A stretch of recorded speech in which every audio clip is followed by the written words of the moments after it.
Hello, everyone, and welcome to Nexus Commentaries. I am your host tonight, Majesty, bringing you Reborn Knights Red versus Roll1 Esports, along with my co-caster, Key.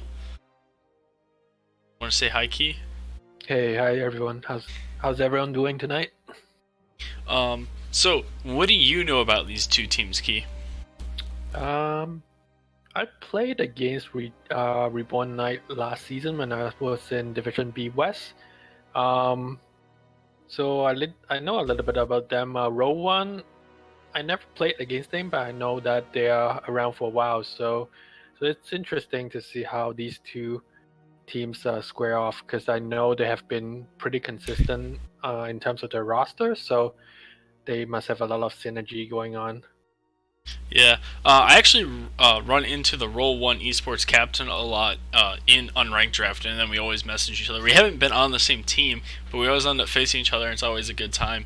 I don't know who wins more often. I haven't checked that stat. But for tonight's game, they did the coin flip, and Reborn Knights won it, and they chose to have first pick. So the map pick of Dragonshire was Roll1's. The bans were Alterac and Sky Temple by Roll1, and Braxis and Tomb by Reborn. So two of the smaller maps banned out by Reborn, and two of the mid-size, larger maps banned out by Roll1. Do you think that hints at what their team strategies are? We'll see. I'm sure they actually play most of the map pretty comfortably, so it could be something that they may have something specific for tonight. So maybe I won't comment too much until we get into the draft, I guess. Since we are going to Dragonshire first, what is it that you like to see on this map? What do you look for when you're drafting? I think this map favors the solo lane matchup a lot. So whoever has the strongest solo lane who can hold top for like who actually has the upper advantage can actually allow the foreman to push bot much more easier. So I think it will be like a battle between the two solo lane up top to kind of dictate the pace of the game. But other than that, it's a pretty macro oriented map, so it's all about the rotation, trying to delay the cap while trying to soak that mid lane when everyone is trying to start at bottom point. Yeah, so because of that whole solo lane matchup, we actually see Rexar first banned. If you have a good Rexar, he's able to hold that top lane very well and very consistently. And then we see Nubrak banned out, still arguably one of the best tanks in the game, with Beetles at level 1 allowing him to dive towers very easily. Shield build also very tanky in a lot of situations. What are you looking for from this next ban from the two teams? They could either go into a more solo lane ban like a Chen, or they could just ban out like a healer like Ana and Duan. It is the Chen. I believe actually both teams have a high rate at which they ban Chen, so not too surprising there to see that come out from either team. What about Roll1? Are you expecting the Ana to slip through here? Yeah, I see teams ban out Anub and Ana a lot. Sylvanas is you see a lot of Sylvanas ban as well. I'm not quite sure. Sylvanas is good on most maps, I guess. So like it's okay to ban out if you know the other team has a really decent Sylvanas player. Yeah, and we do see the snap pick Killfast very good at punishing groups of players that are standing near each other, especially on that bottom objective point. Sylvanas could be a hint towards a Tracer task top lane potentially, as it is a counter, as it enables you to push very heavily. We'll see if that comes into play, but we do have the ETC Falstead picked up. ETC is a top pick for Roll1 Esports, so very much a comfort pick there. And then the global from Falstead coming out from them as well. We'll see if he ends up sitting mid lane and then looking to fly top whenever it's viable, or if he'll actually go top and fly down later on. We've seen both strats in the past played on this map. Charonda Varian coming out from Reborn Knights Red. Varian could be taunt, and then taunt with Tyrande plus Kael'thas could just go looking for bursting someone. It could be Twin Blades or Smash in the top lane. Which variant do you think this might be? I would imagine it's taunt variant here. Variant Tyrande, like you mentioned, a really good combo, pretty easy to follow up with the Gravity Labs there. So I imagine it's a taunt variant here. It looks Especially with Faustat being a squishy target at the moment, and ETC is not as tanky as he is like the other tanks, so... roll1 banning out the Garrosh. They think it's going to be a Twin Blade. They may be tricked into picking up like an Arthas here to counter Twin Blade, and then he goes taunt, and they get a counter pick that solo lane option. So that's an interesting pick there. Stukov banned out by Reborn Knights. Stukov is a top pick for roll1, so that is a target ban coming out from them. He's also just really obnoxious to try to fight in those 4-mans, especially if you're going for this pick-off taunt combo, where he can just silence them out as soon as you start to charge in. Right. Now that you mention, it could be a Twin Blade variant top, so we'll see.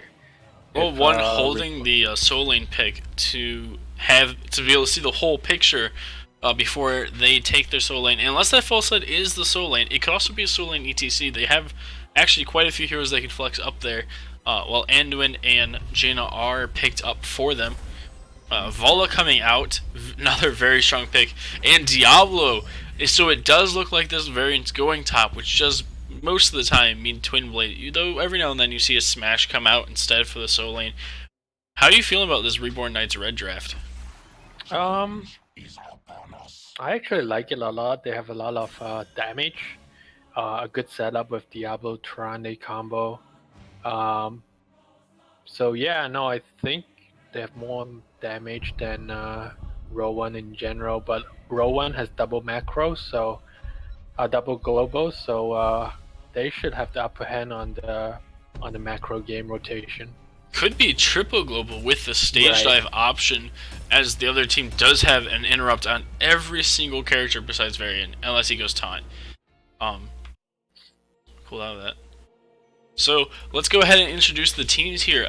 On the left, playing for the blue squad, Reborn Knights red being represented by YZE on the Tyrande, Stamp OP on the Valla, Stock on the Varian, Ninja playing that Diablo, and Danebo on the Kael'thas. Do you want to introduce roll1? Right, on the right is roll1 esports. Guanba playing the Jaina, Rock Your World rocking the ETC. I'm actually maybe a bit behind here. Anyways, we have Vaflet on the Anduin, Zed on the Faustat, and am I missing someone? And Big Bread on the Haka.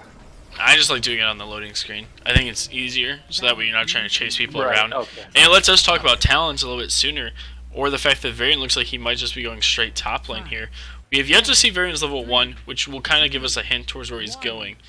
Other than that, we're not really seeing any crazy talent picks out here. How do you feel about bold strategy coming out from Anduin? Right. I still like bold strategy myself because of the double talent, but the 1 second delay or like 1 second increase on the, or 2 seconds on the Q increases could be a bit too much, depends on how... Dahaka gets the tongue off and Kael'thas pulls him back in. Power Slide going on as well. Damage, and Kael'thas is first blooded in the game. Nice tongue by the Dahaka there, looking for that pick off, and also denies Kael'thas the first globe for Mana Addict of the game, as Valsa does roll forward to get a little bit of chip damage on that Valla. Just as we were talking about talents, like they were already fighting, and then Dahaka get a good tongue there. They were. In fact, they're about to chain the CC on this Diablo. He doesn't have souls yet, so he's not that tanky, and he will fall down as well. roll1 off to a very good start, chaining CC very well, even though they don't have a crazy amount of it like the enemy team will have at 10 at least, when Valla can pick up hers if she chooses to. But they're making use of it. In fact, there they find the Valla again. The root is not coming out from Anduin. It might still be on cooldown, but they threw the rest of it at her, but she's able to get out with the help of the Tyrande. Meanwhile, Falstad is picking up the siege camp here, while Kael'thas cleans up middle a little bit. In fact, with 3 seconds left, big beard bird already on the top objective, channeling that for his team. Varian Suit, not that strong until level 4 at least, but roll1 already sitting on top of both objectives. Ninja's going to be forced to sit mid here to keep this Falstad from capping it. Can they even do it? I think it's an early Dragon Knight here. It is a very early Dragon pickup for roll1. Very clean start from them so far. As Falstad's going into the full W build, it looks like, and not something different like the Mene. But the Dragon being picked up at 2 minutes in the game, he's not that strong.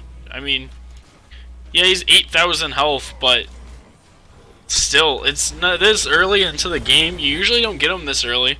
It's just primarily using the fire breath to try to clear waves and maybe get some damage in on the tower. In fact, he's just using it right now to clean out the siege camp. He's not even getting close enough to breathe fire on the objective. But a 2-man power slide kick away on the Vala. They're putting damage on this Diablo, who's down to about an eighth of herself, 350 health, but he gets healed up by the Tronda a little bit and is able to get out there. Meanwhile, Dahaka lands a tongue on the Varian in the top lane, but not enough follow-up there as he isn't able to drag him all the way back to the tower. Kick on the Tronda, but there's no one, but walks behind the wall, so he takes a lot of tower shots on the Dragon, and the Dragon will fall down. Didn't get a whole lot of value in terms of finishing off structures, but got a lot of early damage. For this early in the game, that might just be all you need. How do you feel about that first Dragon? Right, like you said, it's an early Dragon Knight. It doesn't have too much power or health there, but it's just show that roll1 is really aggressive, and they try to be like the aggressor in this game, and they have been pretty clean on all of their rotations. So now they have like some of the wall down. They may continue to keep like sieging this bottom lane. We do see Dahaka come mid to soak, so it does look like they're going to go for that. But as they start CC chaining on the Kael'thas, will they have quite enough damage? Not really. They're missing someone that's scaling for that Falstad to help out. But it does force him, well, it almost forces him to back, but he won't. We actually do have Smash Varian coming out here. Were you expecting Smash Varian here? With the like targets on Reborn Knight, I think it's actually not a bad idea. Smash could easily get on roll1. Vala, Tronde, or nope, like Varian's on that team. Varian's with the Vala Tronde. Oh wait. I mean, still, I guess it depends. Like, I would like to see a twin blade, but we'll see how that goes. Level 7's picked up here for both teams. We do see the second win come out for the Varian, a normal talent indeed. It looks like this Kael'thas is going into Q build. It's not often you have to wait for level 7 to figure out what build players are going for, but Kael'thas is one of them. But he is going into that burned flesh to try to get more value there. Death Dealer coming out from Vault, looking to just finish kills with the Vault. Very good at finishing and chaining kills, but isn't a normal one. Symbios out from the Dahaka, also not a talent you normally see. It's normally you see the tongue cooldown instead. This Volsa is just getting camps left and right, and it's secured them the whole bottom wall so far. And about half a level lead coming out for them. Not the set. Right, there we go. Him stacking on the wingman stack, he could easily like go and aggressively bribe Reborn Knight camps at some point as well. Yeah, 800 XP difference right now because of the camps alone. Meanwhile, both teams are trading back damage. This Kael'thas is getting pretty low. As Falsa does show up, they are able to finish off the Kael'thas because of the power slide. Tronda also taking a lot of damage and will fall as well. Meanwhile, Volo is picking up their siege camp, and then she has to rotate mid. They're trying to catch up in XP as they are about a full level behind here. But it's just not working out. This Variant, it would be free to go top lane, but he doesn't realize Dahaka is mid. And because of that, we have the second dragon picked up in less than 6 minutes for a roll1. That is quite the start. Right, with the 10 advantage, now they can easily push in and get maybe mid fort and then rotating down to bottom fort. Maybe. Level 10 picked up pre 6 minutes is ridiculously fast. We have a kick going out on Kael'thas here, but he's kicking away, not into him. We're going to remove the talents here for a second. It is down to about quarter health left, or 23%. I guess we actually have an exact percentage for that. They got half the fort there. They're going to be able to come down, clear up this camp, potentially get a little bit of damage popped in here as he goes in on this ETC, and it's shock and all coming out from the Falstead. Able to secure a kill. Were you expecting that ult, or are you expecting the gust option? I did not even check that, but like I guess it makes sense to combo it with let's see, with the Mosh pit.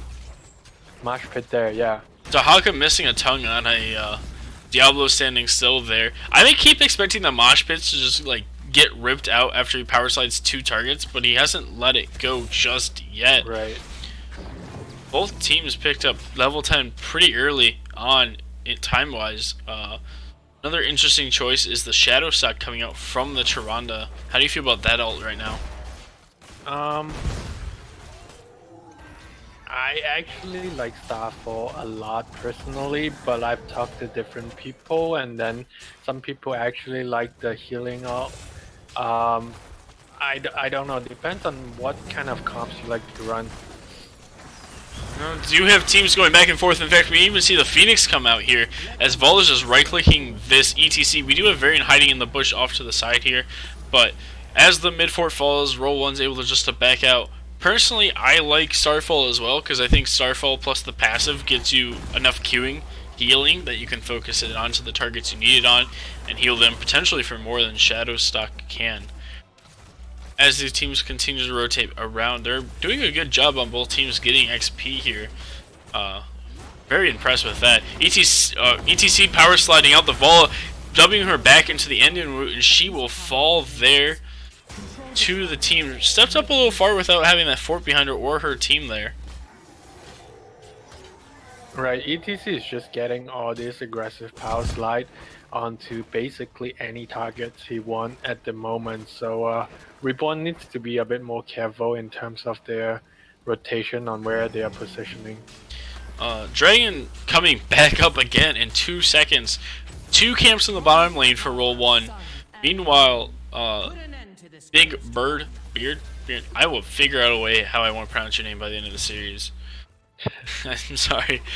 Able to clean up the siege camp that Reborn Knights had, and he's gonna be ready to go and fight for this top objective. Right, they should push a little bit and don't let Reborn Knight to free clear this because it's double Merc camp here. Taka even ulted the Varian here. I'm trying to watch that. I know bottom lane's gonna be closed, but it doesn't look like they're quite fighting. Tyrande in the top lane with the Varian. A lot of minus armor coming out of this Taka as he's at half health and is gonna be forced to back off. Meanwhile, we missed the Vala pick, but it looks like it was another power slide option coming in. Mosh Pit was popped by ETC, and I did miss it. Right, it's the Brewster camp just got taken down, but the siege camp is still going on and hitting the wall here, and they got 1 tower down on this bottom. They also have a catapult there, also pushing with them. The Diablo is positioned behind, looking for that pickoff, but Tyrande's still in the top lane. They were baiting this Dahaka back out, but he does sense that and does leave there, as they're not able to actually kill him, but they are keeping that zoned out, so they're not giving up another dragon this early into the game. Tyrande is leaving the top lane now, as we've seen. We'll see if she ends up heading somewhere else to help out her team. Her plus Diablo both have global ults here for their team, able to put on a lot of pressure across the map. It looks like Souls is finished for the Diablo. Just double check that real quick. Yeah, Souls is done for the Diablo. So this is about as tanky as Diablo will get for this level, at least right now. He is looking for the flank here. Will he find it? But he backs off as he's scouted out by the Falsa that was rotating down as well. Vala in the top lane with the Varian now. They keep rotating up different range heroes up here, and they've managed to take a tower and a half. They might even be looking to finish this off, and top lane is actually being pushed in favor of Reborn Knights more. As Dahaka ults the Varian as he's back up, he can't see the ETC coming in for the power slide, and it's 5 people up top for roll1, allowing Reborn Knights red to cap bottom, as they will trade those altars back and forth here. Right, they could even opt to push top a little bit here, since they're now here, and maybe taking the well down. That's exactly what they're doing here, roll1. I haven't actually paid much attention to it yet, but it is the auto attack build from the Vala coming out here. Dahaka actually picked up Tunneling Claws instead of the extra tongue range there at 16 to allow him to escape in more situations and trade a little bit longer here, especially because the variant has Mortal Strike. He needs a way to clear it, as Dahaka is getting ganked by 3 members of Reborn Knights Red. It's not quite enough here, as the ETC's looking for that power slide potentially, but they back off as they're not able to quite fish it out in time. Dahaka capping bottom, this allowed roll1 communicating very well that they're doing that. It was able to go for it as Mosh and Ring of Frost come out on 3. Shotgun all popping off as well, and that's just all the abilities from roll1 onto 3 members of Reborn Knights Red, and that is a soul reset on Diablo. That is a Dragon Knight picked up. Things are looking pretty good for roll1 right now, especially because you just CC'd 2 more members of Reborn Knights, and if they're not careful, this Kael'thas is going to go down as well. That's a lot of their defensive power gone. It was both assassins are gone. They're left with just a Tyrande and a Diablo, and down 16 talents. Yeah, now they are looking to take this mid keep down. They should not have any problem doing that. The decision is, where do they go next? Do they try to put a little bit of damage on the core, or do they try to get a second keep? Looks like they're going to go for the top keep, which is normally not a keep you're able to manage to get because of the Bridge of Death there. But by picking it off and the fort gone to the camp in that lane, they will have catapult pressure in the top to finish off the wall for them. Potentially that could end up being a win condition lane that you don't normally see.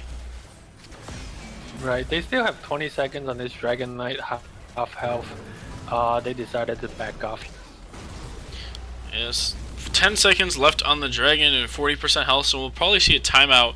This Diablo could have been looking there to potentially charge the full set as he came out, but instead he's just backing off. We're going to reposition here, as they don't have any minions here to stop this push coming out from roll1 just yet. As 16 talents are just now picked up, Manticore could be an option here, as it is doing a lot of damage on the Dahaka, who's forced to barrel away. But it doesn't matter if he gets pushed back, but he does have his passive. He gets smashed out, but he's able to tongue the Varian, as he also misses the silence there. ETC falling to the rest of the enemy team in the backline as his team was getting focusing down the Varian. If they're not careful, they might still go down here, as the Owl does slow by 40% on that Tyrande. They're also focusing the Anduin with the Vala, and Dahaka is able to get a tongue off again and barrow. But doesn't matter. Anduin goes down to the forward flip of the Vala, getting value ever, level 7 talent. Dahaka's still running away as he's able to. Meanwhile, in the bottom lane, Jaina's getting smashed by the Varian as she tried to wrap around through the Bruiser camp, where Varian and Vala ended up going after that fight. Kael'thas backing to go clean up the core a little bit. How did that go for each of those teams there, you feel like? Right, I believe roll1 saw that Diablo missed the charge APOC combo and thought they can stay in and try to fight, but then they got picked off because the keep was still standing for Reborn Knight. So will this be like the comeback that Reborn Knight is looking for? Still a lot to go, but they may be able to get 20 here if they play this correctly. It's going to be very hard, as roll1 is actually using the false Dahaka Global to go steal their Bruiser camp out here. They do start to get a building down here as Dahaka and Falset are joined by the ETC. They will back up and get their own siege camp here, not really realizing that they were at that Bruiser camp for a little bit there. Getting the bottom lane fort down is going to be very nice for them, as level 20 is picked up for roll1, as this will be an option for Reborn Knights to go end if they manage to get the Dragon. We have Torbus coming up from the ETC, so we could see a Mosh and then Power Slide into longer Mosh. We also have Desperate Prayer picked up for the Anduin, along with the Inner Focus to negate the effect of the 10-second cooldown that it puts his Q on. Hinterland Blast, Hinterland Blast upgrade picked up for the False Head. Double the range and just deals 25% more damage. As roll1's just marching down bottom with no minions, saying, hey, we can take half of fort, or half of its keep even, in no time at all. And Reborn Knights had no time to respawn there at all, as they're too busy taking the top well. Which team will flinch and go for the opposite, go defend first? Honestly, roll1 might have been able just to walk up to core at that point, as Reborn Knights Red didn't flinch and didn't back in that case. Yeah, roll1 still has the 20 advantage here. That As they find out the Kael'thas with the ETC, but he's also found by the Diablo. Light Bomb goes out, gonna hit 2, landing the Ring of Frost on them. Mosh follow-up is soon interrupted as Power Slide comes out. They kill the Diablo and the Variant. Meanwhile, in the back, Jaina falls to the Tyrande and Vala. Dahaka is on the Kael'thas base getting healed up by Loon's Chosen from the Tyrande. Meanwhile, ECC's fishing out for another power slide potentially as he has a bomb on him and he has to power slide away from the Anduin as he is getting kind of low. Falsehead sitting in the mid waiting for the channel to finish from Dahaka and he will channel the dragon. And that's looking pretty much like GG here. Yeah, this should be game with 2 men down and the Dragon Knight just marching down mid. He could easily just hit the core and win the game. 20s are picked up here for Reborn Knights Red, and between a Tyrande, Kael'thas, and Vala, they might be able to shred this just in time as they already have it down to below 50% before it even hits the core. It is sitting at 34%, but the ETC there is starting to throw out some nice CC onto the Vala and Tyrande, but he's getting shredded in return. Dahaka lands a tongue on the Tyrande, who's then promptly kicked by the Dragon. Dragon only got about 40% on core, but now they have double Katas there. If they had stayed, they might have been able to take it while dying on core. 45% left for the core of Reborn Knights Red. That Dragon didn't feel as good as it may have earlier, but it still did quite a bit of work. They're able to just walk in and finish that at some point if they get the room to do so.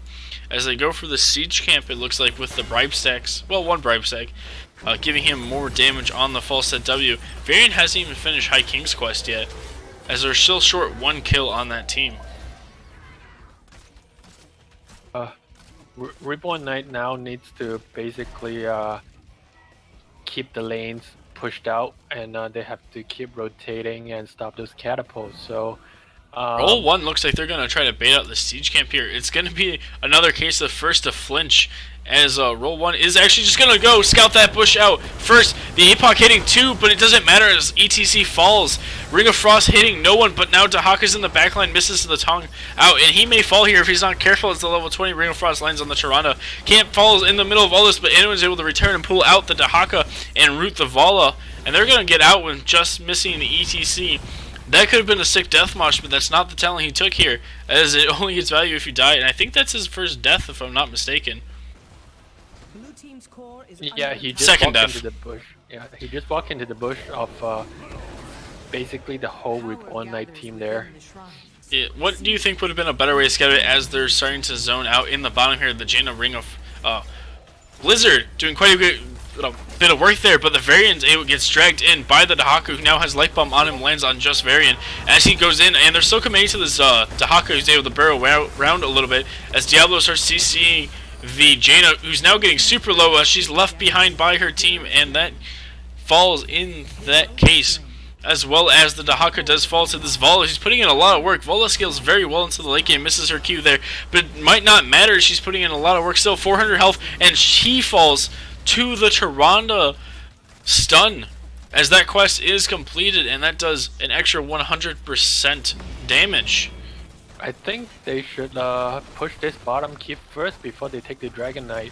I feel like they didn't even need a dragon. They have a level 20 Vala that went auto attack build with Rancor. That's over 1,000 DPS from just auto attacks. Doesn't matter as they pick up the dragon, and this ETC's down to 300 health, 200 health, almost falls to the level 7 talent Death Dealer on the Vala, dealing bonus damage, more bonus damage on the post flip auto attack that she gets.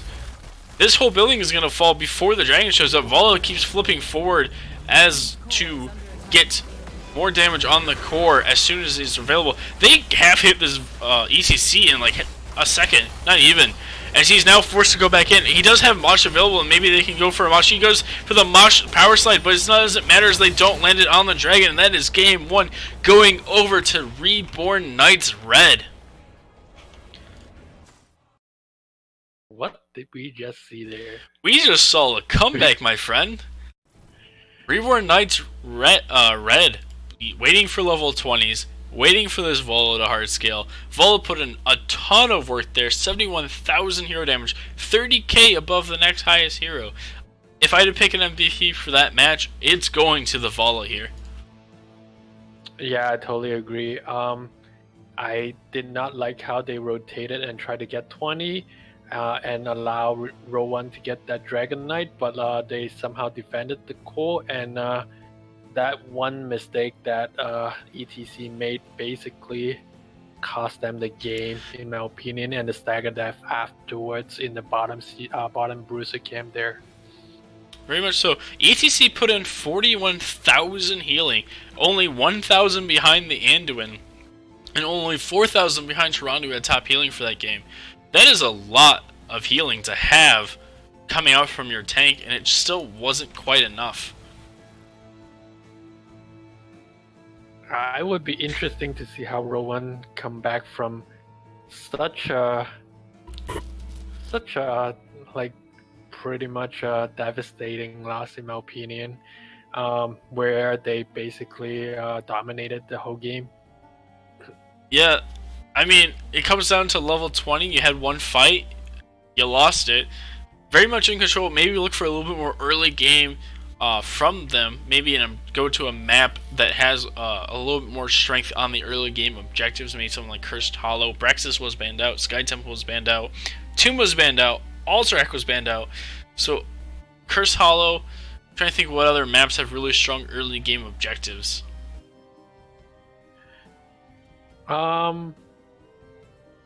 Yeah, it will be interesting to see if they pick map or first pick here. Focusing on the goods, roll1 basically have the macro down, and then they were the aggressor pretty much the whole game. And if they keep this up, they should be able to at least force a game 3 here. Game 3 would be very spicy indeed, as we're waiting to hear what they end up choosing for map or first pick. In fact, we see that we're going to Battlefield of Eternity. I don't know who picked it just yet. Right now. I will ask who picked the map here so we can know. Looks like Reborn Knights Red is getting the first pick, so it's probably roll1's map pick. What are you looking for on BOE? Right, so they went from a pretty macro-oriented map to a team fighting map. For game 2, first of all, you need to have some sort of immortal burn. I don't feel like a team fight calm works well here in general, but sometimes you will see that. But if you ask me, it has to be like immortal burn as a priority in terms of drafting. I think I've casted BOE in all 4 of my casts now after tonight. 4. And I will rehash the same statistics that I hash every time we go to BOE. Getting down the first 4 of the game, 67% win rate. Getting the first 2 Immortals, 85% win rate. Getting the first keep down, 97% win rate. The only thing I look for anymore when I see BOE, when I see people drafting BOE, is I am looking for early game race. BOE has become very snowbally with the XP changes. Passive XP is so important on this map because of how long Immortal fights take that you can gain entire levels over your opponent based on just having one building advantage in terms of passive XP. All I want to see from these teams is early game race that leads into early game building conversions. Sylvanas with like a Rhaegar Artanis. I'm looking for anything that can push early, that can get this early objective, and just snowball the map. That's it. That's all I look for anymore. I totally agree with you. I have been in a situation like this and watching a lot of games on this map. If you lose the first couple of Immortal, it doesn't matter.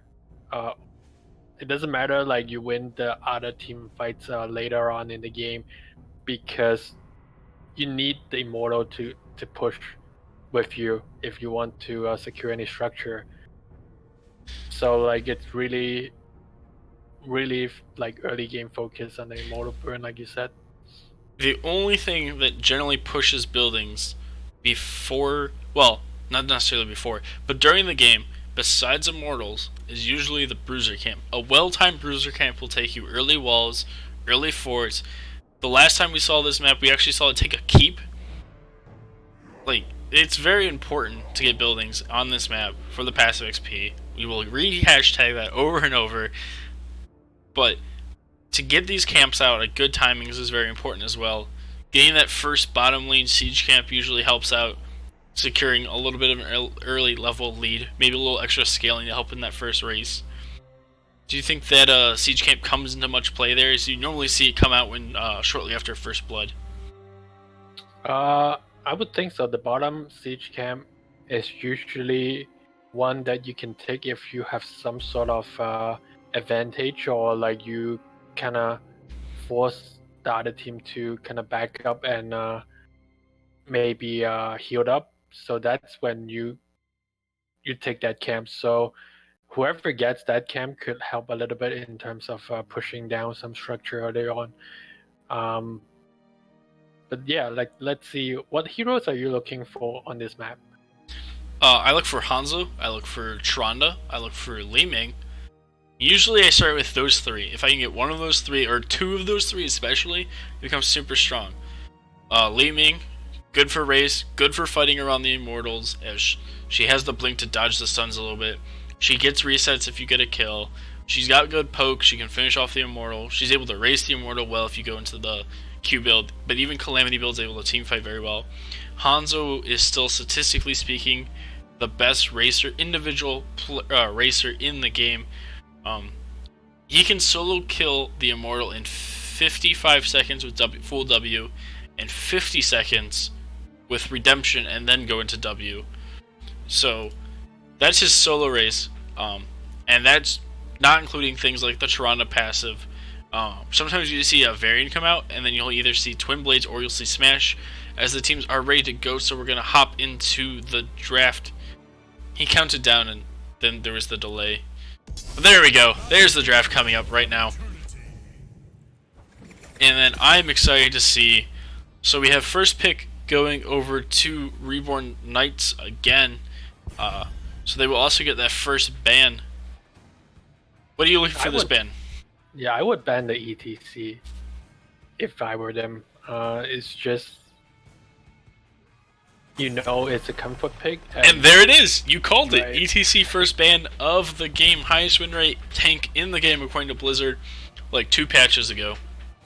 As we did have a patch today. That ended up not affecting anything other than the fact that Reborn Knights Red, when they banned out Braxis, said it was because of that balance patch and them not knowing. Haven't had a chance to play that map to experiment. You also see the Numerac ban out by roll1 here, as he is a solid tank. We saw that ban out last game as well. Do you think Diablo will make it through again, or do you think they'll be looking to ban out the Diablo? Is a strong map for him? I'm not sure what Reborn Knight will ban here, but I think roll1 will. Okay, they stick with the Chen ban as the solo lane. But I think roll1 will continue to ban the Sylvanas here. Sylvanas is a hero that I feel like is pretty decent in terms of pushing with the Immortal. Also able to race decently well with the level 4 Mercenary Queen. Chen is super strong. We see the Hanzo banned out because of his race potential here, as well as he's not bad at team fighting at all, by any means, really. And the Vala comes out, giving it back to Stam OP. And, yeah, the Vala did a lot of work last game. We said it would probably be the MVP, put in tons of hero damage. He goes straight back into those auto attack build, as we saw last time, or could go into the Q build from a race, or we actually saw W build come out last time with Ariel Uther backup. We see the Tronda and Raynor picked up for roll1. How are you feeling about Tronda getting picked up here? Right, Tronda with Raynor. Raynor we didn't really talk about just now. Another really good Immortal Burn hero if he goes Exterminator at level 1, if they choose to. I like roll1 setup here, but Reborn Knight also has a really good start to the draft in terms of burning with the Vala. We see White Mane Johanna. I'm a big fan of the White Mane. I I don't necessarily think she's underrated right now. I just think a lot of people tend to forget about her when they are looking for that second tierage of supports. We don't see the Ana picked up. Could still be picked up for a double support comp for either team. But the white main coming out, along with the Johanna, white main very good at anti-dive, very good at sustaining people up through, especially in short bursts or in longer fights if you mana management very well. Mafia balanced out by roll1. But I still want to talk about this Johanna and white main. Johanna is a top pick for Reborn Knights as well. They really like the Johanna. It's very tanky, beefy front line coming out from them so far, with the white main able to back up the Johanna. The Diablo is banned out by them as well. As we head over to roll1's next 2 picks, what roles are you looking for at least? Maybe not necessarily what picks, but what roles? Probably the tank and another damage here, just to leave the solo lane, as Reborn Knight has not yet picked the solo lane for themselves. So I would think tank and damage would be good here. I want to see Jaina. They could pick Garage. Garrosh, Sylvanas. I'm a little disappointed. I was kind of hoping they would hold off on the last damage and we potentially would see a Sergeant Hammer come out. But instead we get the Sylvanas Garrosh. Garrosh was able to flip people out, and then Sylvanas and Raynor could, with the Tyrande especially, could potentially burst them. A lot of race coming out from roll1 right now. I'm not actually sure how I feel about the Garrosh. Garrosh into Johanna isn't super strong. It would be nice if they had something to pressure this Vala and white main in the back line. But we're instead seeing the Jaina Artanis come out from Reborn Knights. Artanis very good early late race like we talked about. Vala's good at racing. Jaina's good at team fighting. He's going to be able to help zone out along with the Johanna and then the white main sustain. Not a bad comp at all coming out from Reborn Knights Red. How do you feel about the Reborn Knights draft? I really like Reborn Knight draft here. I think they have all the tools. Johanna can zone quite a bit, and then Vala basically gets a free damage.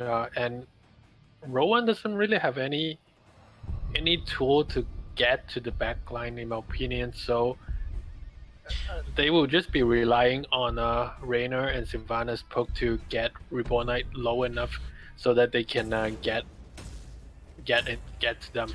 Yeah, they're both teams looking to fight very much front to back unless they land a good throw or a good Artanis swap here. I am excited to see how this plays out. I'm excited to see Raynor's level 1. He could potentially go into the infinitely stacking quest and just try to stack off this Johanna that's trying to zone him out. But playing that white main, we have YZE, Stalm OP on the Vala, Stock playing the Artanis, Ninja on the Johanna, and Dane Bo on the Jaina as we continue to butcher people's names. On the right hand side, trailing 1-0 is roll1 eSport. They have Rocket World on Garage, Zed on Sylvanas, Velvet on Tyrande, Weiner, and Big Beard on Leoric. We do see the Q talent coming out from Sylvanas, so looking to go into that Q build. It's very nice. We see Ninja going in the mid lane along with the white main and the Jaina, and we see the Q build coming out from Vala with the amateur opponent. Both teams going to be looking to have a lot of early races. Exterminators also picked up. This could be an interesting game as it looks like both teams are just building to race really hard. So we have the little ghosty comes out from Zed there. Thank you for the little ghosties. We have the Jaina sitting top lane, potentially looking for an early pick off on the Bio with our Artanis here. Forcing the rest of his team to play back a little bit as Garrosh gets a free Q stack as he scouts out that bush. Tyrande Owl, I don't think saw the Jaina there, so she's still free to sit there and potentially look for a pick off as instead she starts her rotation down. Ninja stepped up to get some clear in the blind off. He is going to pop her unstoppable to make sure she doesn't get thrown as the W is coming out from them. Instead, the Jaina gets thrown and the Tyrande Stone comes out as well as the Rainer's just clicking away, but Savannah starts to get low as the Vala is clicking on her in retaliation. Both teams took a hefty amount of damage there, but no one falling just yet. Right. Reborn Knight needs to be very careful here. They got picked a couple of times early on in game 1, and they really need to... Tyrande getting super low as the Vala is able to chase that down, but he gets thrown into the tower and gets picked off as well. First blood going to both teams already as Zad falls as well to the Blizzard behind the gate. Very good job from Reborn Knights Red, getting 2 very quick early game kills there, as the Leo is zoning out the Artanis top lane still a little bit. And that's exactly when you do the siege camp bottom here, when you have some sort of like early advantage, and they should be able to secure this. As the Garrosh is taking a lot of damage, already used his throw on the Johanna, which may have been the weight of getting them out of here. But instead, the Johanna's getting super low and might not have enough sustain on this white main just yet to allow her to keep it. And roll1 esports stealing away the early siege camp, as Reborn Knights Red is forced to retreat as they took too much damage too quickly there. Well, that's the power of Reina poke. Garrosh sat there for like the entire time, and then Reina just should add people. Jaina getting pretty low on mana right now, as she's also missing about half her health bar. She's going to try to heal up a little bit from the white man. Her health bar is going to be fine, but she's going to have mana issues if she's not backing or tapping soon, as the white man takes a little bit of damage. And the Vala is thrown into the enemy team by the Garrosh. Not quite enough follow-up there, as instead he's taking the towers and is forced to retreat. Right, Vala basically just walk out there after she got tossed. I've seen Artanis miss 2 swaps so far, not a good sign. As roll1 heads off to do their bruiser camp, leaving the Garrosh to get the last of this XP down here. Jaina looks like she's going to go straight for that bruiser camp with white main as well. Johanna's heading over there, and they're going to leave the Vala instead to clean up a little bit longer, as she instead heads over. 15 seconds until the Immortal spawn. Camp is picked up for roll1 already, about to be picked up for Reborn Knights Red. We'll see if anyone commits to clearing out anything more. Looks like roll1's going to soak both lanes real quick for at least a couple minutes, maybe not the full wave, but a couple minutes. And then they're going to start in on this Immortal with the Raynor and Charonda, while the rest of the team looks to soak or to defend the top one. As the Artanis gets stunned out by the Immortal and is zoned out by Jaina's Blizzard was on top of him. But they're on the same team. As Leo lands the creepy hand on the Johanna's, draining away that shield a little bit. As in the back, the Garrosh throws the Vala into the Sylvanas, who is Q-Bill and has tons of burst if you're not careful, as she's low as well and has to force retreat. Meanwhile, Vala's at 75 health and goes down to Wanba on this Raynor. I'm just going to stop pronouncing people's names. The Johanna is super low, gets to hit the creepy hand on her, but the slow from the tower lets her walk out of range, as he will instead fall as he walks underneath the fort and the building. And then Sylvanas is able to finish off, and this is halftime, and it's still a very close race. As we see Artanis get thrown in by the Garrosh, and he will fall as well. Both teams looking for a lot of pickups here. 3 kills to 4 already. We've seen games end with less kills than this, as the Vala gets stunned out once by the Immortal and then once by the Garrosh there. Garrosh is getting super low as he's sitting in the middle of the enemy team, but both teams are looking really close in the race, and it will go in favor of roll1 esports by a hair. Very close there for that objective. The little bit extra that they got in the first half mattered quite a lot there. How's it looking for both teams right now? It's basically both teams seems to focus on team fight before they focus on Immortal, so they want one pick and give themselves the advantage, and Garrosh is playing really aggressive, just walking in, trying to throw someone to their own team.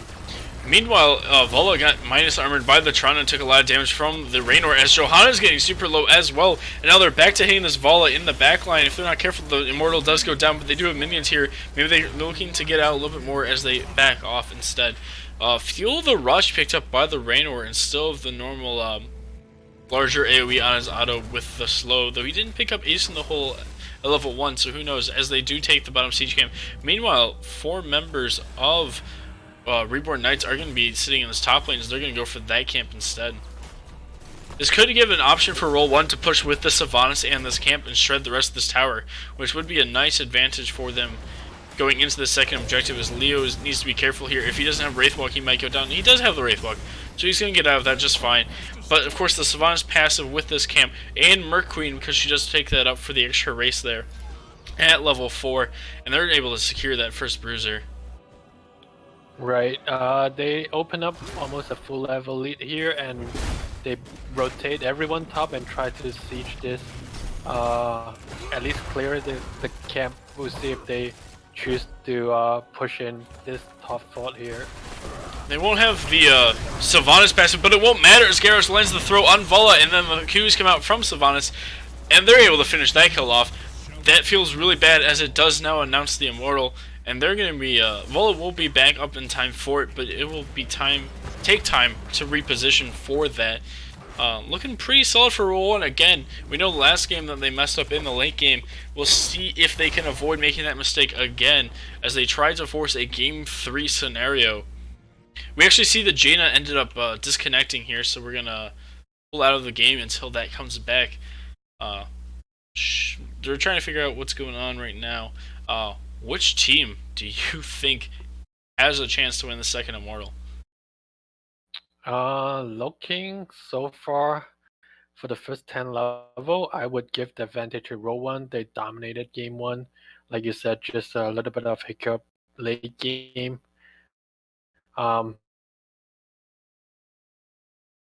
Yeah, Garrosh is very much an early game tank as well. So right now, looking very good. They have 5 kills to the enemy's 3 kills. They're about to get level 10, about a third of a more level to go. Meanwhile, Reborn Knights has to finish off level 8 and then do all of level 9. And that level 10 advantage will probably be what gets the second Immortal to roll1, boosting their win percentage up quite a bit statistically speaking, as we went off all those stats before this match started. Right. They need to really, Johanna need to play a bit more, I guess, aggressive in terms of zoning out Garage, because Roguewell basically can do whatever he wants. First game with ETC, second game now with Garage. He just walks in and throw people. Both teams saying they're ready. We're looking for the countdown here. I can't communicate that we're ready because they left us as observers. So they can't see our comments. I don't think. Maybe they can. Yeah, no, they're looking for it. We can't actually tell them that, so I need to go over here. Oh, they want us to count it? We cannot. Alright, they're counting. They're counting now. Alright. We're about to start it right back up here. 7 seconds till this Immortal spawns. And we're off to the races. Level 10 getting pretty close to roll1 here. The Jaina does return. And this is the snowball kind of situation that you were talking about pre-game, as they open up a level lead, and then now Reborn can't even really contest this Immortal. They shred the first half of that Immortal before level 10's even picked up, as Reborn Knights Red isn't going for that last second team fight here, instead opting to try to soak, take camps, prepare for defense. We actually have Raider coming out, or Hyperion coming out from the Raynor, looking for even more push power here, as Entomb goes on the Johanna as well as the Sun, but it doesn't matter, she has her shield up going, and instead Leo's about half health here. They're fighting down level 10 as Garrosh throws Artanis into the Immortal Sun, but it's on his team, so it doesn't matter anyways. He also throws out Taunt. We have every ultimate popped for roll1 except for Tirana's, and when all of your ultimates are on cooldown, it's effectively like you don't have them yet. Meanwhile, they do finish the objective, and it is sitting at 200%, and Starfall picked for the Tirana this game. The good news is Reborn Knight will have 10 for this defense, and they will have their ultimate up. Yes, they will.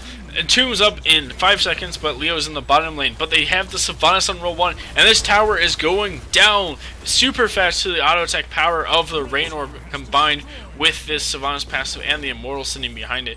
As Reborn Knights is trying to clear out some of the minions here to make it so the tower is more likely to hit the Immortal as it walks up. Johanna's trying to zone out a little bit as well. Tirana's Sun going out on the wall. Leo showed up, he has the Entomb, but he misses it on everyone behind the wall. We also have ultimates are picked up now for Reborn Knights, right? We haven't had a chance to go over them as they've been in this Immortal fight and defense so far. Suppression Pulse could be a difference here as White Maiden pops her ult because she's thrown into the backline. She does fall. Looks like a lot of that damage came up from the Sylvanas Q build. Very good at picking off a single target. Vola's sitting low mana and low health now as the Immortal finally goes down.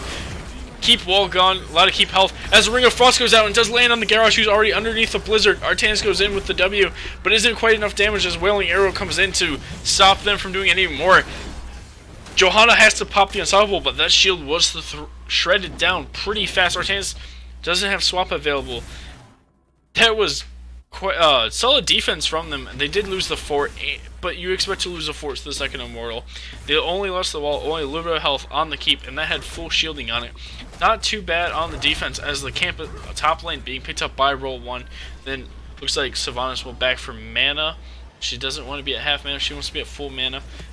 What do you think Reborn Knights Red has to do here? I think defending that top keep, I was thinking that they may lose the top went down there, but roll1 tried to play it safer and back off. So Reborn Knight now needs to really win an immortal. They still have both keeps up, which is a good thing. But regardless, they have to win this next objective, I believe. If not, then they are looking at losing at least a keep. Rallying Cry picked up for the Raynor, giving 10% more auto attack speed and movement speed to all of his allies that are within its range. Plus it lasts a second longer, so that's even more race power coming out from roll1 that's already won the first 2 immortals of the game. Looks like the Leo is going to go into that late game Wraithwalk build that we normally see, as they're already sitting here ready for this immortal. They're shutting it down, already about an eighth of its HP down, as the Johanna's sitting already down to about half. She pops her ult, only hits Garrosh, no one in range to bounce as Johanna gets healed up by the white main in the backline. Both teams kind of backing off here, looking to try to edge out an advantage in some form. As roll1 does in fact have the level 13 advantage. The second they see the vault in the bottom lane, they go back in. Johanna forced to use her shield, but instead was going to get hit by the creepy hand as well. Wraith walked out by the Leo, so that's down as well. If they're not careful, roll1 will put this game into the halftime scenario for this immortal. Reborn Knights Red really needs to find the team fight they're looking for, and maybe they just need to let it rip while they're down a talent tier. You might not have an option here, as this immortal looks like it's also going to be 200% health bar, going in favor of roll1 as it falls there. Toronto getting hit by the immortal sun. Tisk on you. So they could take a fight because they're down 13 talent. I was thinking maybe they would choose to take a fight down 13 because that's one of the least impactful talent compared to any other talent here. But now they will have to defend this full shield immortal. Very true. Looks like Garrosh was trying to throw the Johanna there, but he's able to pop a shield as the Artanis swaps to the Leo underneath the tower. He goes down pretty fast, but starts to get healed up by the Toronto. Meanwhile, the Sylvanas damage going out on everyone on Reborn Knights Red, and they took a lot of damage there. They need to tap up, start to heal up. White Maid pops her ult there, giving 40 armor plus a little bit of health back to her entire team there. But it's not enough as the Artanis goes and forced to blind out the backline of roll1, as roll1 still has over 100% health on the immortals. It's just now starting to take actual health damage forced into melee range because it keeps its range form. And the entomb on to white main and Vala as the Ring of Frost comes down as well. Blizzard picking off the white main right away. Vala still sitting at low. Jane is at about quarter health. Raynor is super low as well. 300 health on him, 500 health on the Leoric. Jaina's left behind to kill off this immortal that may just barely break shields, it looks like. As she pops the Blizzard, they're going to leave it because they know it's dead to the immortal at this point. She's backing. She ran away from the fountain to back. It gets 4% on the core, not that much health off the core itself, but not too shabby of a defense, but they do lose the keep, and losing keep on this map is a terrible thing to do. Artanis sniffs out the Raynor on this, as they have 4 members from roll1 here, and only 3 from Reborn Knights. Now they have 4 as the Jaina does show up. Whiteman's still not with them just yet, so the camp will go to roll1. It looks like Reborn Knights Red are going to go for the Bruiser camp here, while roll1 pushes this in a little bit to try to get to their 16 talent tier, which is a major play, as Reborn Knights Red looks for that bush party that they need to get a kill. And Leo walks into him, but he has the unstoppable Wraithwalk. Again, they burst him down in time. They cannot, as the ally throw comes out from the Garrosh. There's the entomb on the Johanna. Meanwhile, the blind is also out. Leo's trying to heal off the Artanis a little bit. We have the team splitting up a little bit here, as Garrosh is going to fall down to the triple strike of Artanis, who will walk around and pick off the Tyrande as well. Meanwhile, Leo is sitting pretty low, and the Raynor gets swapped back into his team, but it doesn't matter as the rest of his team is focusing the Sylvanas, who's at 170 health and will fall down. There goes the Raynor and the Leo. That is a full team wipe going in favor of Reborn Knights Red. That might be the comeback that they're looking for, as they need to clean up these lanes a little bit, maybe take a building down as well by hand. We have the numbing blast from the Jaina for the root there as well. And Titan killing out from the Artanis to pair with his triple strike. He'll be able to shred down this Garrosh or this Leo pretty decently with that talent. Tell us about that fight there. Is it the deja vu that we are looking here? A face check into the allows Reborn Knight to come back all the way, even up the XP. But this is BOE and not Dragonshire. Will they have this is a late game race coming out from the Vola, and they've already taken about a quarter of it down. Meanwhile, Leo is the only person hitting the Immortal that is representing Red Reborn Knights Red. And that's halftime already, going in favor of the Knights.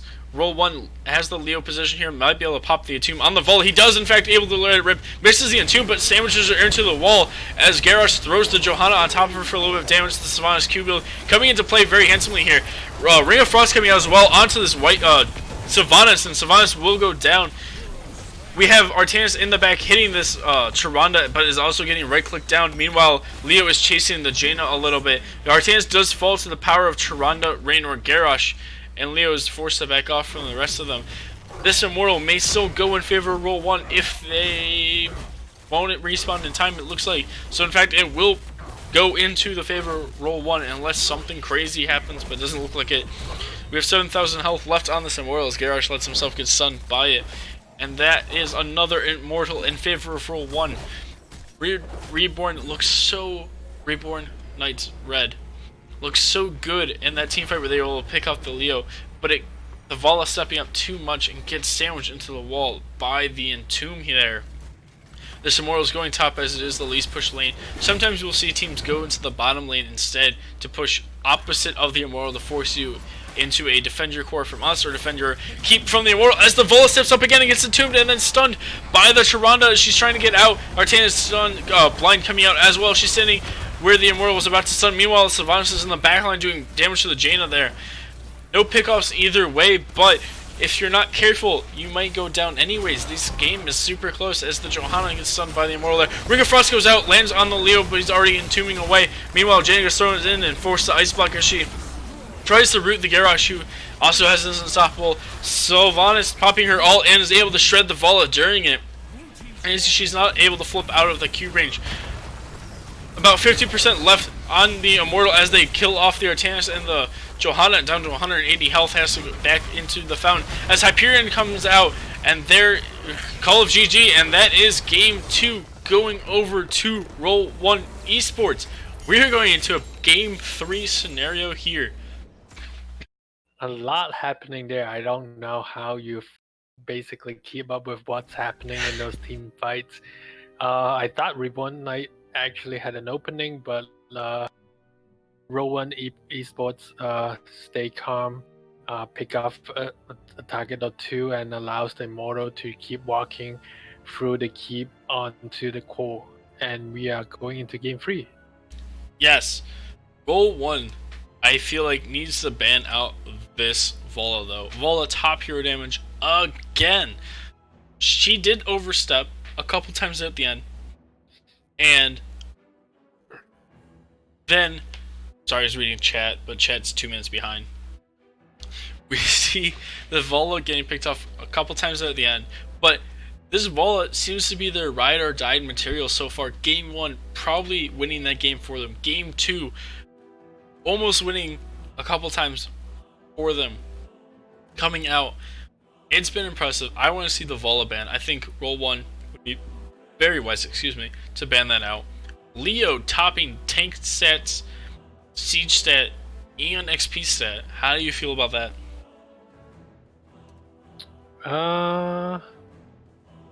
Sorry, are you talking about Leoric or? Yes, Leo. Right. I think he did a pretty good job overall. Missed a few entombs, even though the last one actually trapped Vala in between the wall and the entomb wall. Second to last. The last one, he caught her out in lane, and they just didn't quite have enough damage to secure the kill right there. But anyways, you were saying? Yeah, I think overall Reborn Knight needs to figure out how to zone out Rocky World on his tanks, because he just put so much pressure on you, and then you can't really do too much. Vala, like you mentioned, top damage, but she also died 5 times. So 2 of which right at the end, which is the worst time to die. If you're gonna die in the first 30 seconds of the game, respawn in less than 5, get back to lane, and just don't die again. Get your 1 death out of the way. You know, get it early, get out of the way when it's not worth anything. Then come back and win the game, you know. Do you think Reborn Knights will pick up map, or do you think they will take first pick here?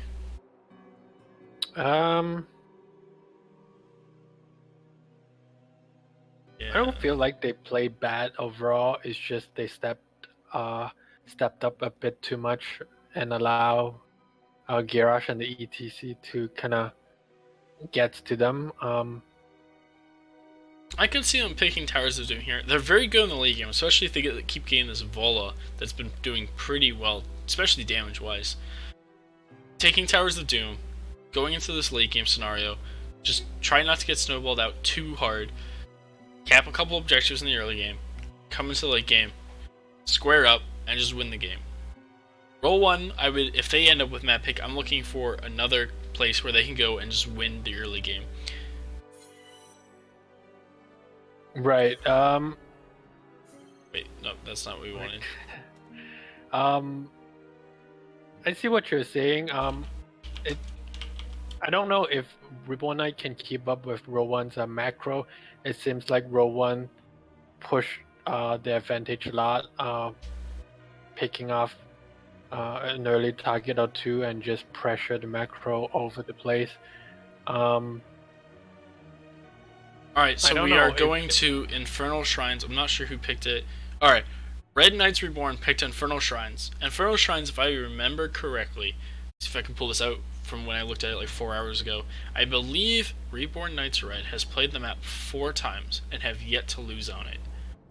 So they must they have something there that's working. For sure. Right, so they're going to a comfort map that they have not yet lost so far this season, so might be better at the macro here. Really looking for them to hit 10 first. They scale very well. They play very well in the late game usually. They overstepped a little bit there, but it just seemed like it was more of a weren't used to facing a tomb potentially. Weren't ready for those specific bush points to come out from roll1. So looking for them to play a little bit safer in the late game, though they're very good if they get there. They tend to play very good scaling heroes. Roll1 tends to try to snowball the early game, especially off macro. Early game Garrosh tank, early game ETC pickoffs. Look for a little bit of tank choke on that side, looking for a little bit more damage choke on the other potentially. What do you like on Infernal Shrines though? What are you looking for your picks on Infernal? You mentioned that Reborn Knight likes their Johanna. I believe they would like to pick her up here. A really good map for Johanna, just to sit on the objective and zone people off. A lot of choices here. A lot of mages work well on this map. KT, Golden, even Althea. Asmodan. So, yeah, if you want to go something spicy, Asmodan, Johanna is an option. Right. For the combo on the clear. Gul'dan's very good. I agree with the Gul'dan. I would be looking a lot at Gul'dan right now. You're looking at late game scenario. If you're roll1, maybe draft something that scales a little bit harder. You've been doing well in the early game. Pick something up to hit this late game a little bit harder, a little bit more with the ground running.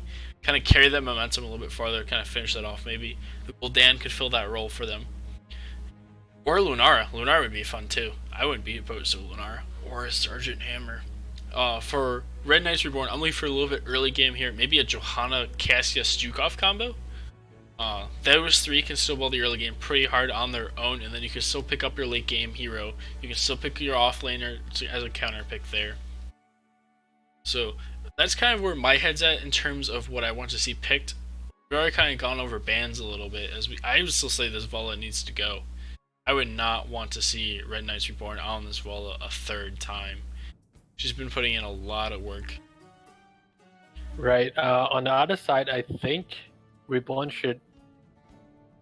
I wouldn't be surprised ETC and Garage get banned out and see if Rock Your World can play a third tank, because those zoning, those aggression, uh, Maybe I a feel tank like Uther. something that you really like to run. I know that. But yeah, I feel like the aggression on the tanks basically prevent them from doing what they want to do, and then they were playing pretty defensive both game 1 and 2. It's Johanna very much playing for that defensive style. Maybe we can see something like a Stitches come out if Johanna goes away. To try to get a pick off, play more defensively, use that giant meat shield again. We saw them play the Diablo in game 1, but obviously game 1 didn't go in their favor. Red Knights Reborn did. Reborn Knights Red. Keep mixing up the R words. Alright, they're actually about to start. I lost my train of thought. They won the first map. They had Diablo. Maybe Diablo could come out again. That's where I was going with that. As the counting goes down, then the slight delay, and then we'll be starting draft any second here. There it is. I don't know if Alright. either. Yep. I don't know if either team runs Medivh, but Medivh Diablo could be an option here as well. So could something like a Sergeant Hammer, zoning out just outside the objective there. Gazlo Probius, also good at holding points and clearing out those minions. Zool is actually non-meme on this map. He could either be your offlaner, he could be in your 4-man helping double soak, but he can clear those shrine objectives very well. W build allowing him to also heal off of enemies and can potentially fight into them extremely well as well. Ragnaros, in fact, banned out by roll1 here on Infernal Shrines. Very good at defending the objective, but not necessarily very good at taking it in all situations. Also could be scared of Lava Wave here, as a Nubrax banned out from Reborn Knights Red. I will someday swapping that name around. Okay, What do you think of this rag ban, though? It could be a targeted ban. It's a solid map for Ragnaros. There is the Diablo ban. Are we going to get that ETC or the Garrosh ban from Reborn Knights here? Has to be, right? I feel like it has to be at least be the ETC. Right. Especially... Yeah, Garage is less effective on this map because of the objective. You are wrong there. Garrosh cannot throw the minions on the objective. So you are free to walk in there and throw people around as much as you want. But instead we have the Savant Span trying to slow down that snowball potential coming from roll1 as their first... I'm using the wrong overlay, sorry. As they are looking for their first pick here. Again, looking to snowball a little bit. I don't know the stats for this map, but I know they're not as bad as BOE. As Kel'Thas is the first pick for roll1, able to shrine clear very well. Able to pass bomb around in those type spaces if you're not careful. Are we looking at Pyroblast maybe? I always think Pyroblast is a meme, but we saw Pyroblast really last time we saw Kel'Thas. Pyro would be really good if there's like no saving mechanics on the other side. But Phoenix is really good on objective, just for zoning to secure any objective if they want to. Alright, so Ninja picking up that Garage, Maiev coming out as well, lots of pick off, lots of displacement coming out from Reborn Knights Red. Potentially a Jaina or Gul'dan could come from that as well. And meanwhile, the ETC is picked up again. That worked out so well in that early game for roll1 esports. And the Anduin, which they also had in the first game. So roll1 going back to their first game draft a little bit that they had on Dragonshire. So they might be looking to pick up a late game scaler here on the side as Tahaka's banned out from them, as that was also part of their first game draft, and also good on this map because it's large enough for him to get value as a side soaker and then digging into this objective. What's this ban, you think? Trande ban? It works well with Maiev or Garage. Reborn do like the Charunda quite a bit, and it is banned out. I'm in fact looking for the Stukov pickup now. Silence inside of Warden's Cage, super powerful. You also have Taunt in there. You're gonna have the slow, you're gonna have the shove option or the slap option. Either of his ults could interrupt the mosh pit. It could also help zone away this Anduin's light bomb if he's able to slap whoever is wearing it. But instead they pick up the Alexstrasza, a very popular pick on this map in particular for her dragon form, as they pick up the Blaze, and they're in fact hiding a damage dealer here while giving up their solo lane counter pick option. What do you think they're hiding? Something bursty could be like a Jaina. Jaina would be good here, I think. Yeah. There is the Lunara picked up by roll1 and the Leo. We see the Lunara picked up to help cover that late game scaling that they had issues with the first game when they had this ETC, when they had this Anduin. They picked up the Leo that they had last game, which worked out very well for them. In fact, getting them the last couple pickoffs on the Vol that they needed to secure the W. Let's find out what this spicy pick is from Reborn Knights, where that they saved to counter pick. Vola is still open, though maybe not the burst they're looking for. It's in fact the Hanzo. A little bit interesting that they picked up the Blaze so early then they could have showed the Hanzo. Hanzo not necessarily the best clear on this map till 16. Which draft do you like better there, Key? I would give the upper hand to roll1. I'm kind of worried about Maiev there. When she dives in, if she doesn't pull anyone, she's kind of leave in an awkward position that ATC can slide and then just basically combo her down. So I would give the upper hand to roll1 esport here. What do you think? I think teamfight wise, I like Reborn Knights a little bit better. A little bit better in the early game, a little bit less conditional on some of their damage output. But I think roll1 might take it, as well as I'm also going to favor the draft a little bit. As we see YZE on this Alexstrasza, Stam OP playing that Hanzo stock on the Blaze, Ninja playing the Garrosh, and Dane Bo on the Maiev. On the right hand side, we have roll1 once again. Rock Your World on the ETC, Big Beard on Leoric, Wanbar on Lunara, Velvet on Anduin, and Zed on Kalthas. We see the Hanzos going into Q build here, as the Alexstrasza also goes into Q build, so a little bit more burst potentially coming out from this Alexstrasza, as well as more poke coming out from the Hanzo.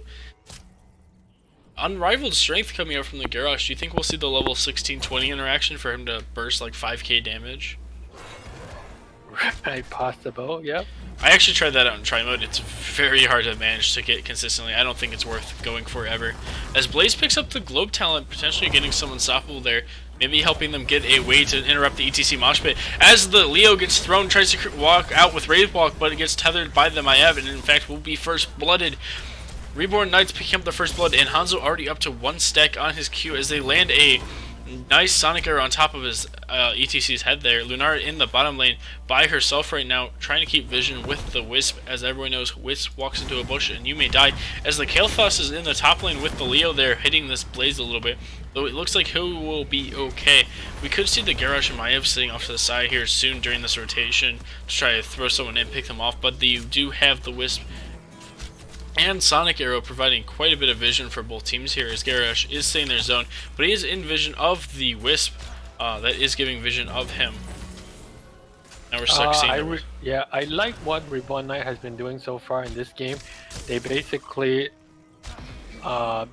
just playing much more aggressive with the Garrosh, and something that they were lacking a bit in the first 2 games. Up top, we have the Blaze about half health as he gets fully drained out there by the creepy hand from the Leoric. roll1 has not been able to get mid much, it seems, to soak that meat, while Kalthas has just been forced to sit there. They might need to be looking for the rotation soon, as they're in fact reborn, sniff out the Red Knights Reborn on... I just swapped the name again. On this camp, and Garrosh is able to throw the ETC, was able to power slide back in. Meanwhile, you have the Kalthas Living Bomb getting value in these tight corridors here. Meanwhile, both teams are still trading. The Lunara getting low from the Hanzo Qs as he's also hitting this Kalthas kind of low. But the camp will go in favor of roll1, as Alexstrasza needs to be careful here. She still has a chance to just get picked off at the last second, as level 4s are picked up for both teams. Yeah, I did not really like the camp decision on Reborn Knight. Everyone was up and right there in the bot lane, and they chose to sneak in that bottom camp and did not go well. Reborn Knight hasn't started their siege camp here, while roll1 already finished up their siege camp. Are they going to invade? No, it looks like they're just gonna go bottom to soak that out. But Reborn Knights Red are instead going for the Bruiser camp, which may push longer or forces Leo to have a late rotation, while the siege camp is closer to the objective, so they'll have a chance to clean that up a little bit nicer. As both teams are starting to collapse back here, Leo is staying top right now for this camp. It looks like he's going to try to hit it a little bit, but it might not stay the whole time. 7 little monsters going over to roll1 already, as we have ETC getting lifted up by the Gravity Labs. 2-man tether, and then the throw on ETC, but Killthoughts getting low in the back as well. The Garage getting low, but the Alexstrasza Dragon popped on this objective is going to help clear it very quickly, and is going to be able to heal up the team with the larger W. And the free Q cast as well, as they're also auto-attacking the ETC for one little bit of damage there. It looks like this objective might go over to Reborn Knights if roll1 doesn't engage soon. Leo is still in the top lane, so they're fighting a man down this whole time, and the first objective going over to Red Knights Reborn as Garrosh gets throws in the ETC. This Punisher looking to John Cena on someone soon, as it will jump in just a second as they jump it onto the Anduin. He's going to start walking back and healing up. And it is a Frozen Punisher turning off these buildings with the Sylvanas style passive from the ice. It should be jumping in about 5 more seconds before it will go for... Nope, never mind, I was wrong.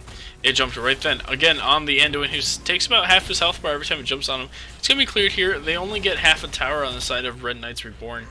Reborn Knights Red. I did it again. I'm so sorry. Right. They did not have a wave with the Punisher, and they could only get half the tower there.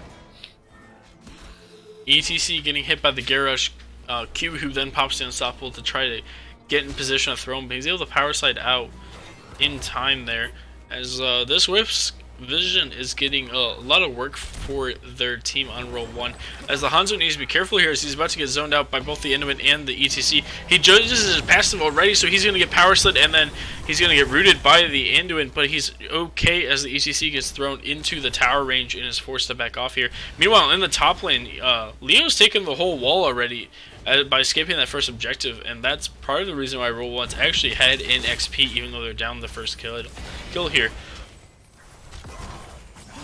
Ninja threatening to throw the ETC again, as the Hanzo is in fact sitting there, misses his Q to dismount the Anduin, as Lunari gets thrown by the Garrosh and already taking half her health, but it's only the Hanzo there, so that's about as much as he can do right now without the rest of his team. Well, this Leo's putting in a lot of work as he's half health the Blaze already again. Do you think they should have held off on the Blaze pick to instead pick the Hanzo earlier?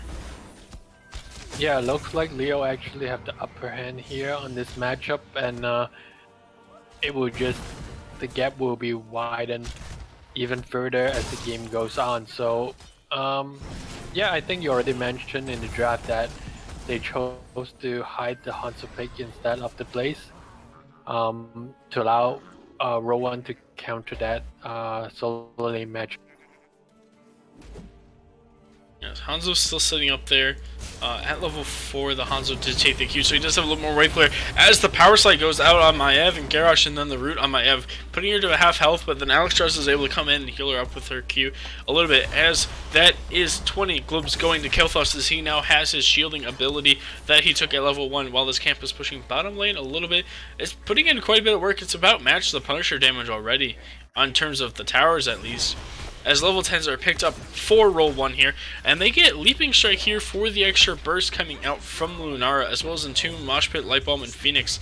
We have Taunt so far picked up for... Sorry, got confused for a second there. I scared myself. I was naming the wrong teams. As Reborn Knights Red pick up their level 10s as well shortly afterwards. They do take the bunker on this Blaze here, which is helping him out quite a bit as he does get Entomb, and then we see him coming in and out with that to get the armor.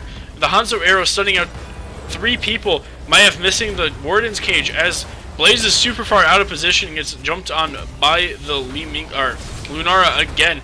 Garrosh stunning out 2 with his Q as Maiev is in there deep. She has the living bomb on her. She's going to explode and go down. That is the first blood of the game for roll1 onto this Maiev. And they are going to be able to start in on this objective. I was about to say that Reborn Knight was able to get to 10 on even talent for the first time in the series, and Blaze just got picked up there with a 5-man rotation from a roll1 there. And he got really far out of position, made his team take the fight that they might not have been looking for, and it led to the death on the Maiev there. They are soaking all the, bottom lane, and they are taking their bruiser camp here, as they are just giving this mortal over to roll1, and it is a mortar punisher.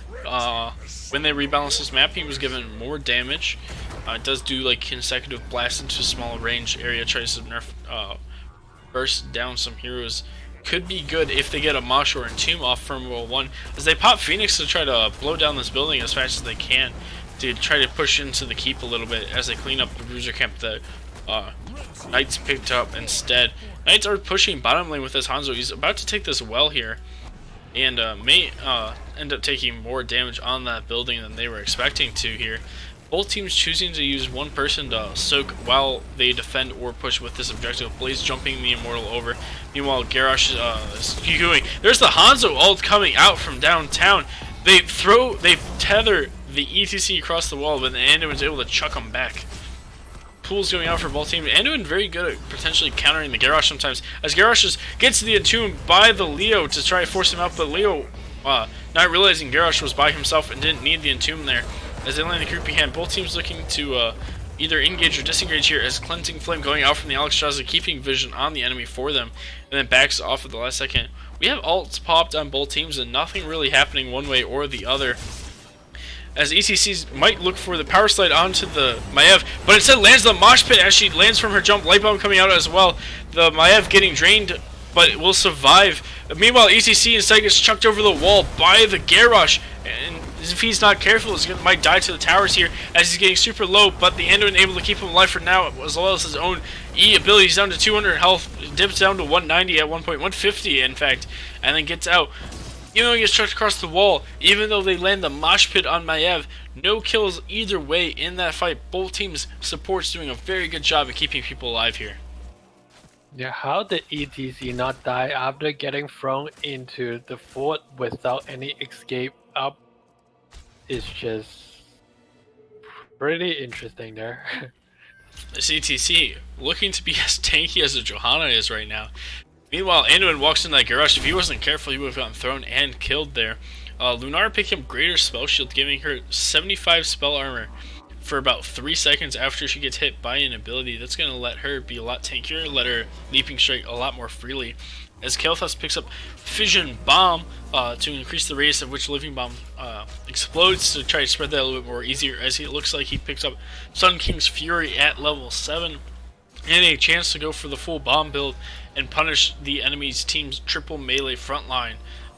As the Knights are looking to steal the bruiser camp out from roll1 here, and roll1 rotates up a little bit cautious as they do get the vision on the Garrosh, who throws the ETC and then taunts even though there was no one there. We see the Leo in the backline. He's able to zone 3 off with the Entomb.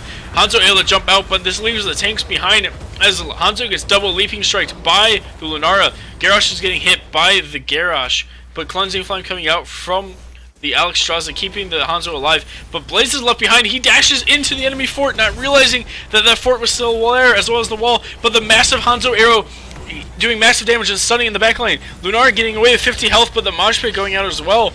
Both teams trading very tightly in this corridor, allowing the Alexstrasza Dragon to force to be popped and her start to heal. And we had Kael'thas fall, and that was it in that whole fight. Both teams fighting very well and keeping alive. Whew. This fight, intense, and everything going left and right, and only one player went down there.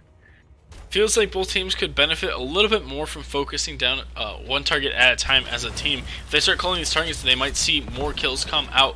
But for now, 2 kills to 1 at level 14 as this objective does spawn. This will be an Arcane Punisher as Garrosh looks to walk around a little bit. ETC going in the back. Neither team really having that many ults. As Entomb goes down on the Alex Straza, she's wedged in between that and the objective, but she gets thrown out by the Garrosh. She's also down to super low health, so she might not be able to save this Garrosh in time, but the Maiev is peeling in the back instead as she was able to tether about 4 people from roll1, and both teams looking to disengage again as Garrosh tries to throw the ETC across the wall but doesn't quite have the range for it.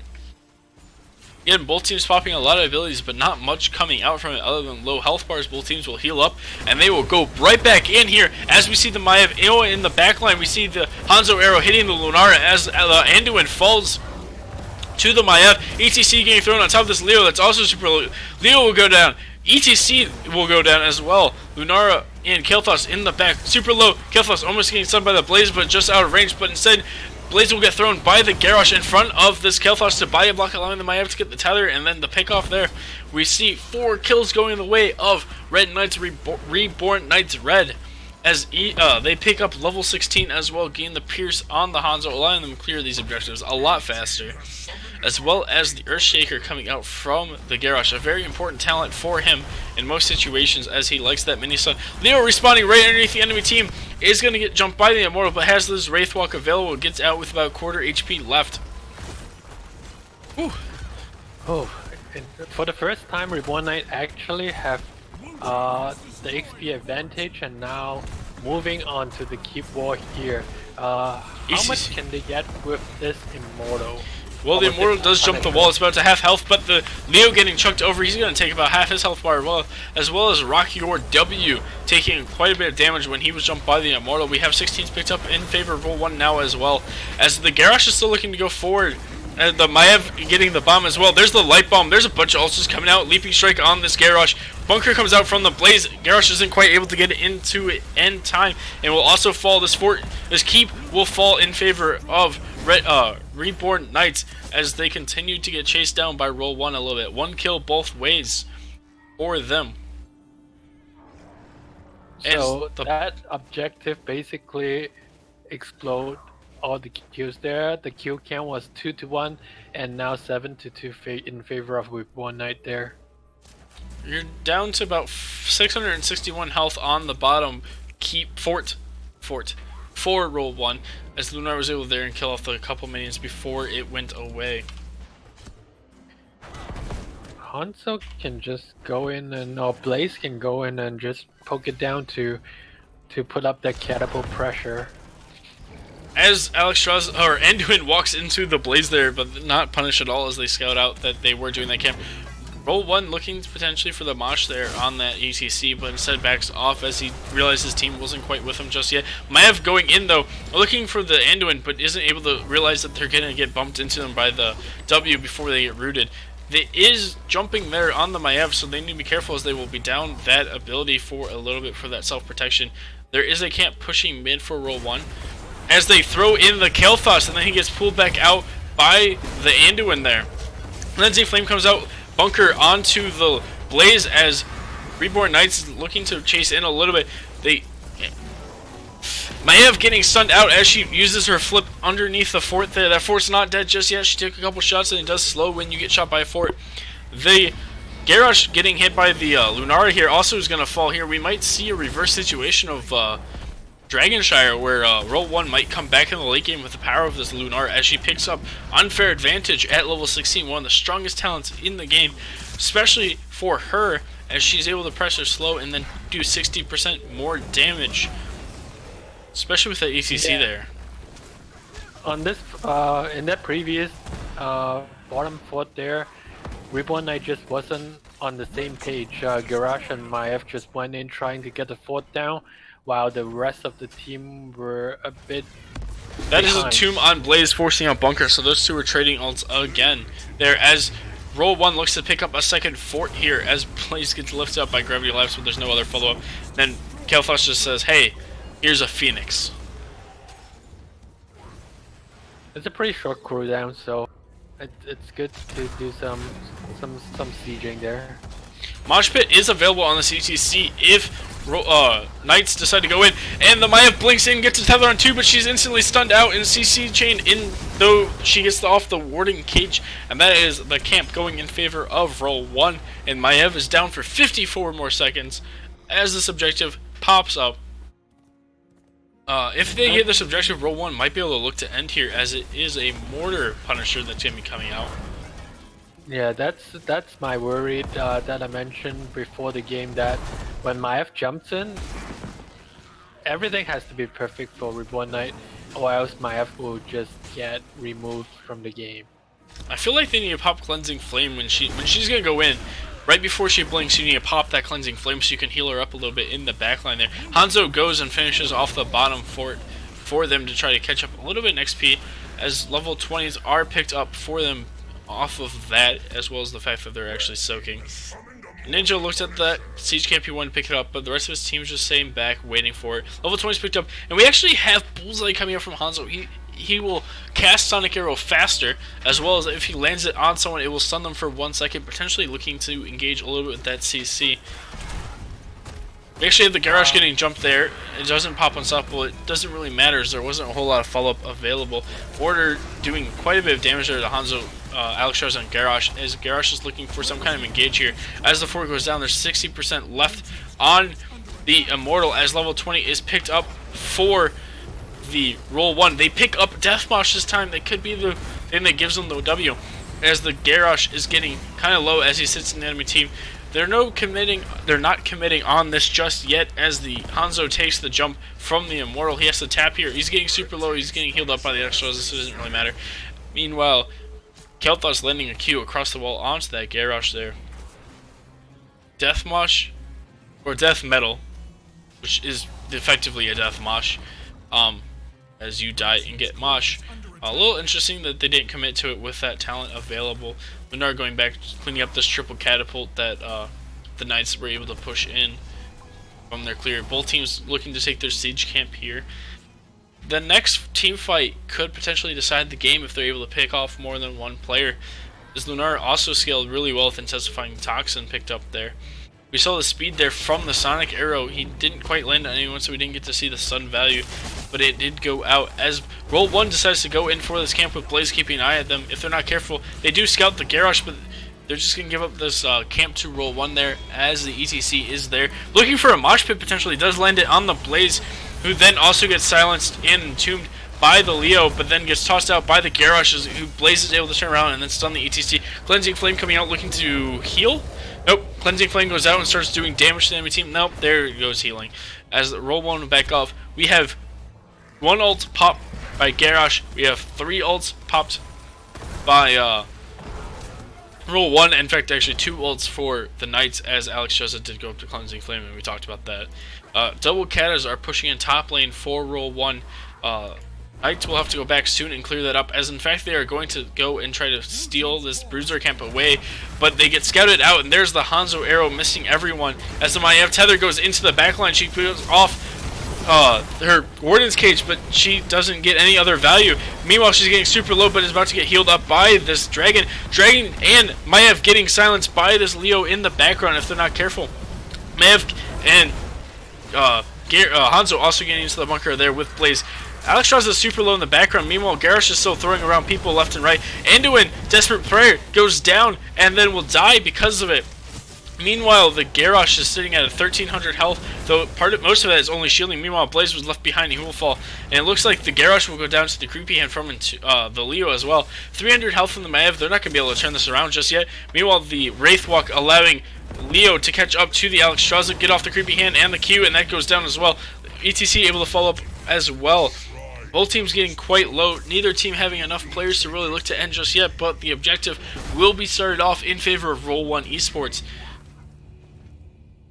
Wow, what a fight.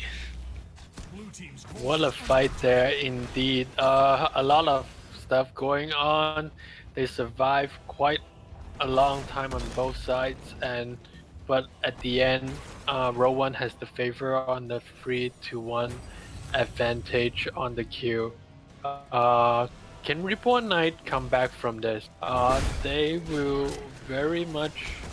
Not if this Hanzo is not careful and gets picked off here. I think they can. I think they'll be forced to defend this. I think they'll be forced to wipe them on the core. But I think they can come back, wipe them twice in its game in favor of the Knights here. Not impossible, but they need to be watching how this Maev and Garrosh and Blaze interactions going on with how they're engaging. When they're engaging, she jumped past the ETC, Blaze ran into the ETC, Garrosh couldn't go past the ETC. Rocker W doing a very good job at zoning out a lot of people as he starts the bruiser camp here for them, so that way they can pick it up as the other team is forced to go defend this Frozen Punisher. Frozen Punisher will turn off the buildings for them, and they will have that advantage. It's almost like a mini Synergosa or Sylvanas passive coming out from them as they pick up the bruiser camp that is normally on the Knight's side here. The objective isn't yet to jump, but it does pop its wave of frozenness as it will pop and jump and hit the Maev a little bit. These towers are falling pretty fast to the power of this late game Lunara, Leo, Anduin really hitting it here. As the fort is, our keep is now turned off, and roll1 missing the creepy hand, but there's the stun on the Garrosh, and they're looking just to finish this building off. They have a chance to potentially go cores. There's still 43% of health on this Immortal. Mosh Pit's available, Light Bomb's available, and Entomb's available, and all these ults are very good CC. There goes the Entomb, Light Bomb, Mosh Pit, and the jump from the Immortal all at once. Maya falling to that. Blaze is getting into the bunker. He comes out as well. Mosh Pit coming out from the dead ETC. 2%, 1% on core as it will fall. 2 Winions in the background. GG, that is game going over to roll1 esports. What a series. What a series! Even though they won that last team fight there, the Punisher is too much there, and just hit the core by himself, and roll1 takes the series. roll1 ended up winning. Lunara had no deaths, Hanzo had no deaths, and that's pretty good. 114,000 healing coming off from the Alexstrasza there. Stat-wise, it was very close, and you couldn't really tell necessarily that roll1 was gonna win that. Yeah, it's a really closely matched up series. I think both teams did a really good job. The team fights went on forever, and both teams did a really good job surviving, healing up, zoning. Everything I think was a fun series to watch. Alright, we're gonna head down into some NGS channels here, as we're gonna have Velvet come and take an interview with us. Alright, so Velvet was the Anduin, so that's the Velvet was the healer player, and there's Velvet actually with us as you show up before Key does. Oh, there's Key as well. Hello, Velvet. How are you feeling after that series? It was fun. It was a lot of fun. That third game in particular, we were having a blast with. So very back and forth on all 3 games really, and let's start at the beginning here. Let's go back to Dragonshire. You guys came out of the gate swinging. You came in very well. Had a lot of good early game. The ETC especially getting lots of value there. What do you feel like was the turning point when it got turned on its back against you guys? It was I feel like that bottom bruiser camp was it. Like, we didn't need to throw there, and we did. So we could have waited, and then we had the game on lock if we were just patient, but we weren't patient, and that was it. So you played Anduin that game, and you played Anduin the third game as well. Is Anduin a comfort pick, or do you guys just feel like it's really strong? Is it something to save your players that like to dive a little bit too much? Is that just something you... I picked up Anduin probably this week or last week, and I just like him. He's fun. That's basically the only reason we pick him. I think he's lots of fun. Comfort picks, fun picks, they help people play well. Yeah. I role swapped to support just recently. I used to play DPS for the team last couple of seasons. So I did the opposite. I started off as a support, played DPS. Key is a support player. How do you feel about his Anduin there, Key? I think he did exceptionally well. I mean, all the games, all the save, all the pull actually really on point. Right when the targets just getting locked down, the pool came in, so it's really well done. As a healer, does it feel bad that you got out healed by ETC that last game? I laughed at that. Actually, no, because that's not Anduin's not about raw numbers. It feels like he's kind of like Uther. You get saving numbers is how I think about him. The other weird thing about that was we didn't want to clump for W benefit because of Maev.